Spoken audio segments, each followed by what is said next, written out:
12 KG LPG সিলিন্ডারের দাম 387 টাকা বাড়িয়ে 1728 টাকা নির্ধারণ করল Bangladesh energy regulatory commission BERC. সন্ধ্যা থেকে এই নতুন দাম কার্যকর হচ্ছে বলে জানিয়েছে জ্বালানির দাম নির্ধারণী সরকারি এই প্রতিষ্ঠান। রাজধানীর রমনায় আইবি ভবনে বেলা 3:30টায় এক সংবাদ সম্মেলনে নতুন দাম ঘোষণা করেন কমিশনের চেয়ারম্যান জালাল আহমেদ। জানিয়েছেন এপ্রিল মাসের জন্য নতুন এই দাম কার্যকর করা হয়েছে। এর আগে মার্চ মাসের জন্য সর্বশেষ 12 কেজির এলপিজি সিলিন্ডারের দাম ছিল 1341 টাকা। মধ্যপ্রাচ্য যুদ্ধের প্রভাবে আন্তর্জাতিক বাজারে দাম বাড়ার ফলে দেশের বাজারেও সমন্বয়ের যুক্তি তুলে ধরেছে বিইআরসি।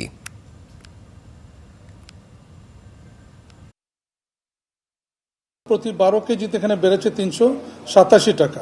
এখানে কোম্পানি বিক্রি করবে 1633 টাকায়, পাইকারি বিক্রি হবে 1683 টাকায় এবং খুচরা বিক্রয় মূল্য হবে 1728 টাকা।